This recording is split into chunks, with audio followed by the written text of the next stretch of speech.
আমার খালা সম্পর্কে খালা, তার মেয়ের একটা মেয়ে হয়েছে। খালা আমার মোবাইল করে বলছে, বাবা হুজুর মানুষ, অনেকদিন পর একটা নাতনি পাইছি, একটা ভালো নাম রাখো তো। আমি বললাম, খালা একটা ভালো নাম আমার মুখের উপর খুবই ঘুরতেছে, হাসিনা। খালা 30 সেকেন্ড আর কোনো কথা কয়নি, খালা গো গো গো করতেছে। আমি বললাম, খালা কি হলো? এই তুই আলেম না সালেম? তুই তো আওয়ামী লীগের চান্সে, তা তো আমি জানতাম না। কে রে? হাসিনা হলো একটা খুনি, হাসিনা হলো একটা ফ্যাসিস্ট, আর তুই বলিস আমার নাতনির নাম তোমার হাসিনা? নামের কি অভাব পড়ছে নাকি? আমি তখন বুঝলাম আবু সাইদ প্রত্যেকটা পাড়ায় পাড়ায় জন্ম নেবে, আর কমপক্ষে 50 বছর বাংলাদেশের কোন মেয়ে জন্মালে তার নাম কেউ জানা সত্ত্বেও হাসিনা থুবি না। দরকার কথা কথা না ভাইজান, একটু মনে রাখবে, ইয়াজিদ শেষ, হোসাইন। আল্লাহ বললেন, মুসা মৃত্যুকে পছন্দ করার 3 নম্বর কারণ কি? মৃত্যুকে পছন্দ করার 3 নম্বর কারণ কি? তাহলে 1 নম্বর কারণ হলো না মরলে জান্নাতে যাওয়া। মনে রাখবেন ভাইজান, এইবার যে কারণ আসতেছে এটা যে এত মজার কারণ বুঝলেন, খালি বুঝালেন, মরা আলিয়া কোনো টেনশন করা লাগবে না। মরে যাবারে, ও বাবা মরবে, এই টেনশনই থাকবে না। কারণ দুনিয়াতে এসেছি যাওয়ারই জন্য, আমরা কি থাকার জন্য আছি? আপনি যতই 3 তলা 4 তলা 5 তলা করেন, থাকার জন্যে, যাওয়ার জন্যে। এখন আল্লাহ বলতেছে, মুসা মৃত্যুকে পছন্দ করার 3 নম্বর কারণ কি? আল্লাহ সবই জানে পারে, কিন্তু আমাকে জানানোর জন্য মুসার মাধ্যমে আল্লাহ জানাচ্ছে। তোর কারণ সুবহানাল্লাহ, কি একটা কারণ আসতেছে। এই কারণ আসার আগে আমার মা বোনদের জন্য 10টা মিনিট একটু ওয়াজ করা লাগবে। ওরা আবার খেপে যাচ্ছে, ওরা কয় কে রে? না, ধনতলা মাহমুদপুর আমাকে জন্য এত ওয়াজ করলো, ওই এলাকার 2-4টা নিয়ে তাচ্ছে কেন আসে নাই কখন? আর এখানে এসে হুজুর কি এক মরার ওয়াজ ধরলো। এই জন্যে মেয়েরা ভালো হলে তো আমাকেই লাভ। লাভ কার? খুবই গরম লাগতেছে আপনাদের, খুবই খারাপ লাগতেছে, একটু হোহা করেন বাবা। গভীর রাত্রে আল্লাহ নবী ঘুম থেকে চেতন পাইছে। চেতন পাওয়ার হলো কারণ হলো খাদিজাতুল কুবরা। কে? নবীর এই ডান হাত কানা বুকের মধ্যে না ফোঁপায় ফোঁপায় কানতেছে। তো আল্লাহ রাসূল বলে, খাদিজা কান্দার কারণ? বলে, হুজুর কান্দার কারণ হলো যে কোনো সময় আমার মৃত্যু হবে। দেখছেন ইমানদারের কথা, যে কোনো সময় আমার মৃত্যু হবে। তো মরার আগে আমি কোনো খোঁজ খবরই পেলাম না।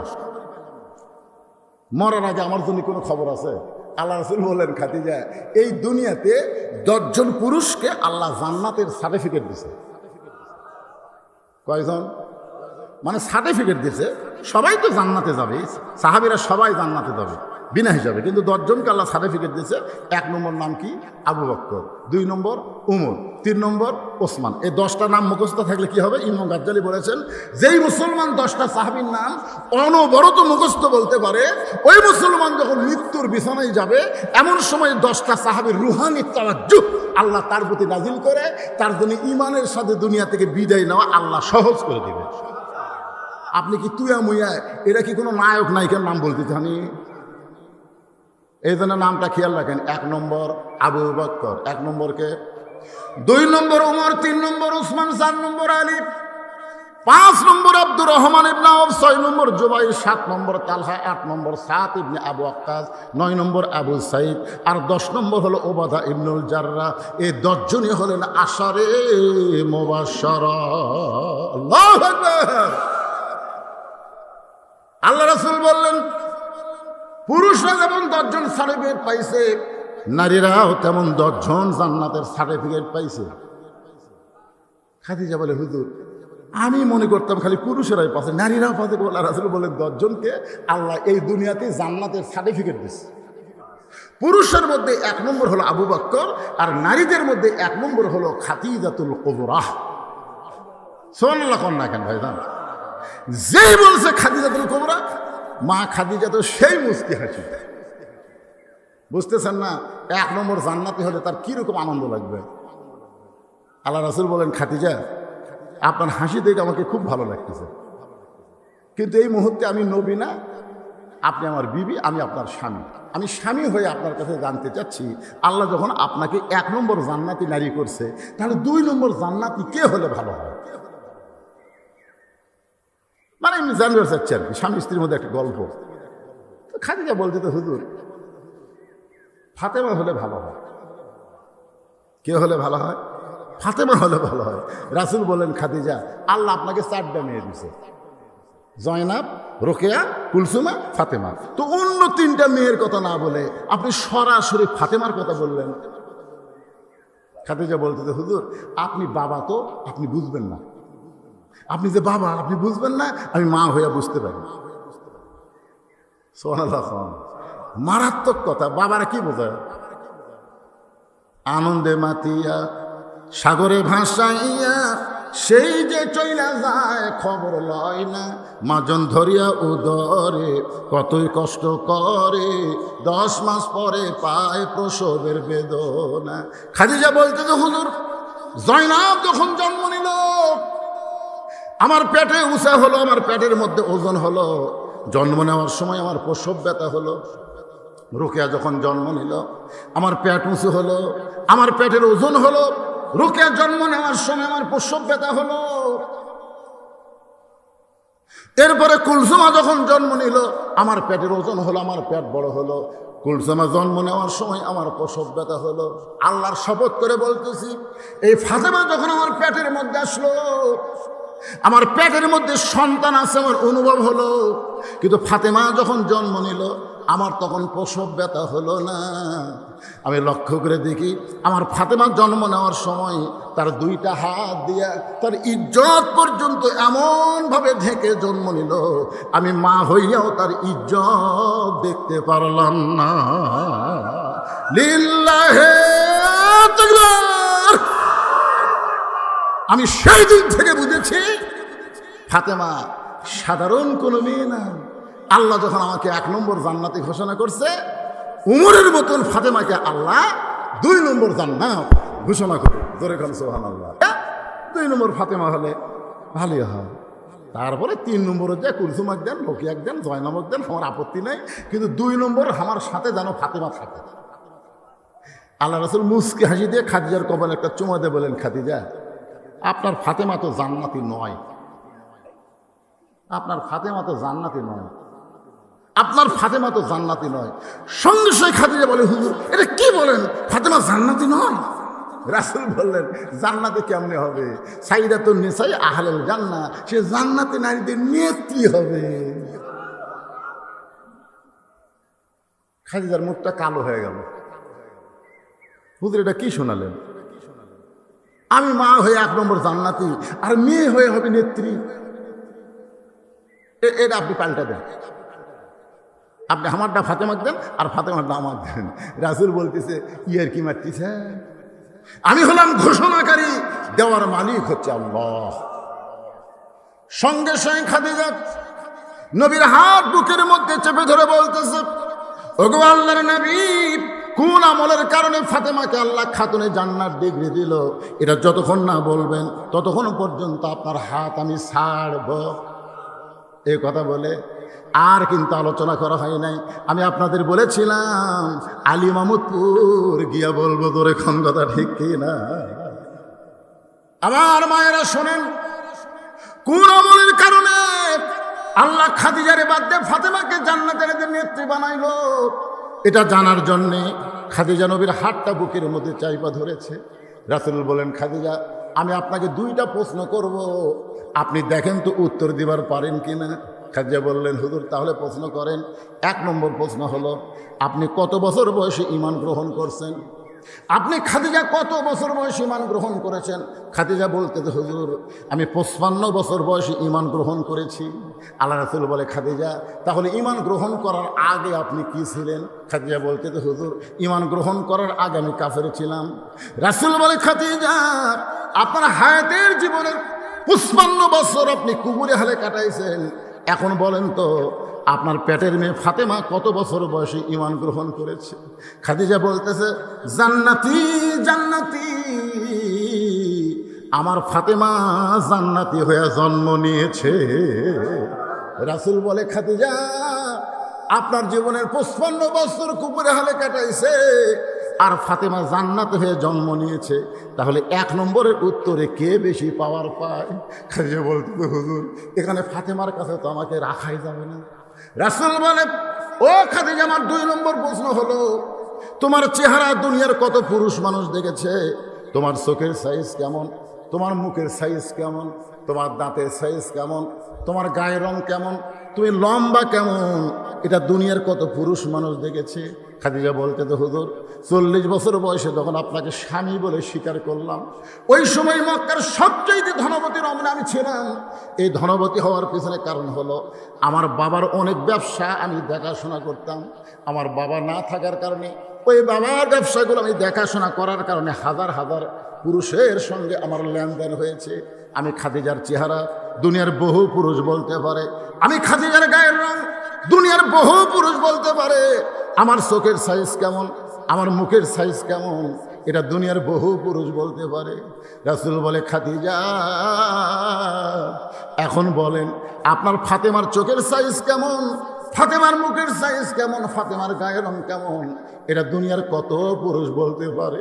খাদিজা বলে, পর্দানিশী আমার ফাতেমা পর্দার মধ্যে জন্ম নিয়েছে। রাসূল বলে, খাদিজা আপনি শুধু আমার বিবি হওয়ার কারণে, ফাতেমার মা হওয়ার কারণে ফাতেমা পর্দার মধ্যে জন্ম নিয়েছে এই কথা বলতেছেন, কিন্তু আমি নবী হওয়ার কারণে বলবো ফাতেমা শুধু পর্দার মধ্যে জন্ম নেয়নি, ফাতেমা পর্দার মধ্যে বড় হবে, পর্দার ভিতরে আবার দুনিয়া থেকে বিদায় নেবে। গভীর রাত্রে হলতালিকে বুকের মধ্যে জাপটে ধরে ফাতেমা কাঁদতেছে। আলী বলে, ফাতেমা হঠাৎ আজকে রাত্রেবেলা মন করে কেন কাঁদতেছো, কেন কাঁদতেছো বলো? ফাতেমা বলে, স্বামী গো, আমি সব সময় আল্লাহর কাছে দোয়া করতাম, আজকে আল্লাহ আমার দোয়া কবুল করেছে। আলী বলছে, ফাতেমা দোয়া কবুল করলে মানুষ আনন্দ করে, তুমি কান্দো। বলে, কি দোয়া করছে আপনি কি শুনবেন না? আলী বলে, ফাতেমা কি দোয়া করছো? ফাতেমা বলতে থাকি, দোয়া করেছে আল্লাহ আমাকে যেন পর্দার মধ্যে মৃত্যু দেয়। আলী মুসকি মুসকি হাসে আর বলে, পাগলি কয় কি? যে মেয়ে পর্দার মধ্যে বড় হয়েছে, পর্দার মধ্যে জীবন কাটায়, সে তো পর্দার মধ্যে মরবে। বাংলাদেশের মেয়েরা সারা জীবন বেপর্দা হয়ে ঘোরে, আর মরার পরে তাদের পর্দা বেশি শুরু হয়। ধরে কোন কথা ঠিক না? আপনারা বলেন তো, আপনাদের এলাকার মেয়েরা মরলে কয় কাপড় দেন? এ কথা কন না কেন, কয় কাপড় দেন? পুরুষ মরলে কয়টা দেন? পুরুষ মরলে 3টা দেন, মেয়েরা মরলে 5টা কাপড় দেন। আবার খাটনির যখন মেয়েদের কাফন পরানো হয়, সঙ্গে সঙ্গে আপনার একটা চাদর দিয়া কিন্তু খাটনি ঢাকাতন, থনকে থন না, কারণ মেয়ে মানুষের লাশ তো দেখাও যাবে না, খাটনি ঢাকাতে হয়। সবাই বলতেছে খাটনি ঢাকা রাখো, লাশ দেখা জায়েজ নেই। ফেরেশতারা কয়, আল্লাহ মেয়েদের লাশ দেখা জায়েজ নেই, তাহলে জেতা দেখা জায়েজ? এরা যে মরার পরে খাটনি ঢাকাতে বলতেছে লাশ দেখা জায়েজ নেই, জেতা? আপনারা বলেন লাশটাই যদি দেখা জায়েজ না হয় তাহলে জেতা দেখা জায়েজ আছে? হঠাৎ মেয়েটাকে যখন কবরে নামানো হচ্ছে, এক দুলা ভাই দৌড়েছে, বলতেছে আমার আদরের শালী হঠাৎ করে মরে গেছে, আমি একটু লাশটা ধরে কবরে নামাবো। যদি এ কথা কোনো দুলা ভাই কয়, আপনার সঙ্গে সঙ্গে মুফতি হয়ে বলবেন হারাম। সবাই মুফতি হবে, মুফতি বোঝেন না, ফতুয়া দিবি হারাম। শালীর লাশ দুলা ভাই স্পর্শ করা হারাম। দুলা ভাই সাইডে যা মুচকি মুচকি হাসতেছে। একদিন ওটা হাসিস কেন? বলে এই শালী তখন জেতা ছিল, কতদিন আমার হাত ধরে ঘুরিছে, এক শালাও হারাম করেনি। কতদিন আমার মোটর সাইকেলের পিছনে বসেছে, হাইড্রোলিক ব্রেক করলে শালি ভয় আমাকে চাপে ধরছে, একটা লোক হারাম করেনি। আজ মরে গেল, লাশ ধরে হারাম। তাহলে বাংলাদেশে হারাম কখন হয়? তখন বলতেছে মূল্য হয় রে, মূল্য হয়। গোটা পাড়ার লোক দেখেছে, আর মরার পরে লাশটা খাটনিটা পর্যন্ত ঢাকা রাখছে। জোরে কথা কন না কেন ভাইজান? আলী বলতেন, ফাতেমা আল্লাহ তোমার দোয়া কবুল করেছে, তুমি আনন্দ করো, কারণ সারা জীবন পর্দার মধ্যে থেকেছো, আল্লাহ পর্দার মধ্যেই তোমার মৃত্যু দোয়া কবুল করেছে। ফাতেমা বলে, স্বামী গো, এই মৃত্যুটা কবে হবে সেইটাকে আপনি শুনবেন না? আলী মুসকি মুসকি হাসে আর কপালে শুনতে বলে, ফাতেমা মরার খবর একমাত্র আল্লাহ ছাড়া দুনিয়ার কেউ জানে না। ফাতেমা বলতেছে, আল্লাহ যদি জানায়। আলী বলতেছে, আল্লাহ যদি জানায় তাহলে জানা যাবে। ফাতেমা বলতেছে, আল্লাহ পাক আমারে জানাইছে আজকে গভীর রাত্রে ফাতেমার মৃত্যু হবে।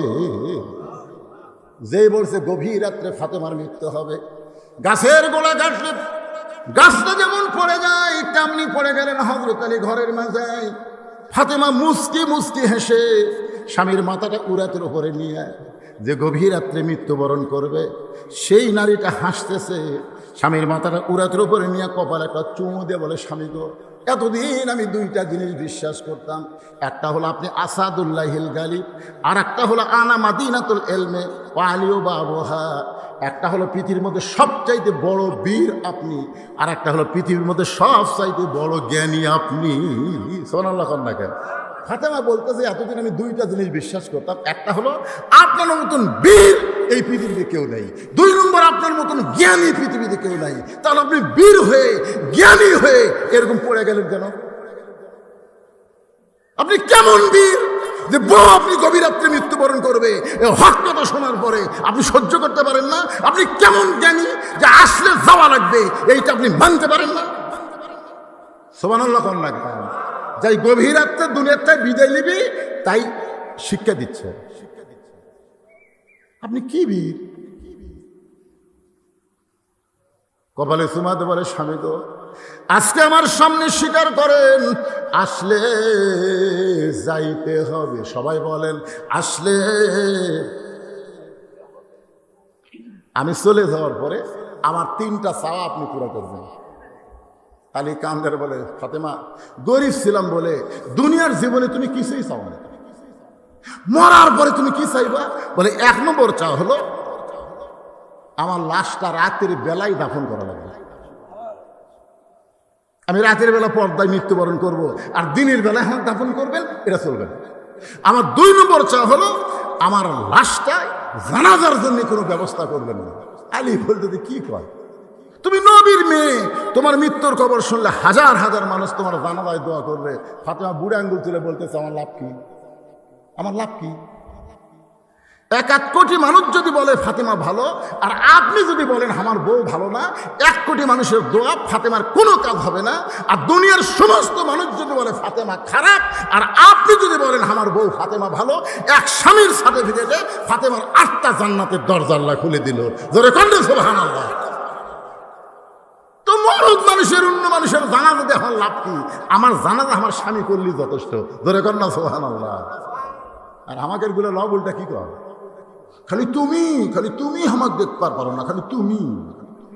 গোটা পাড়া খুঁজে দেখো আমার বিরুদ্ধে কেউ নেই। গোটা পাড়ার লোক আপনার বউ ভালো কয়, কিন্তু আপনি কন না, তার মানে কি?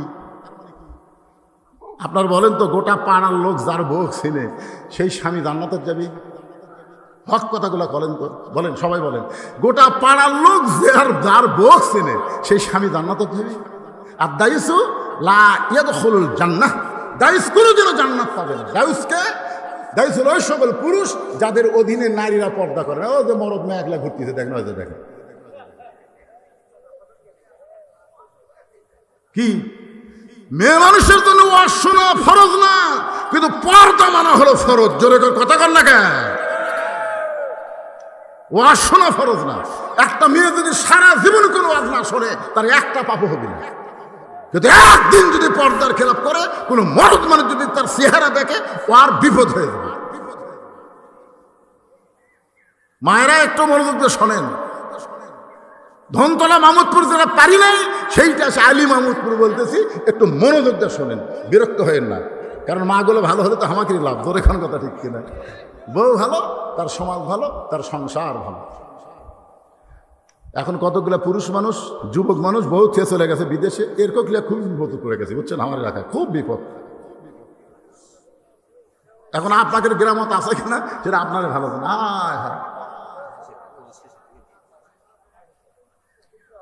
হ্যাঁ, কি কয়, আপনার বাচ্চা কাচ্চা হলে আপনি বউ থিয়া বিদেশে যদি যাওয়া লাগে যাবেন, প্রতি বছরে আসার চেষ্টা করবেন। কিন্তু বাচ্চা কাচ্চা কি যে হয়নি, তাগরা বউ থিয়া চলে গেছে। কি আল্লাহ কোরআনে বলেছে আমার বাপের কথা, হুন্না লিবাসুল্লাকুম ওয়া আনতুম লিবাসুল্লাহুন্না।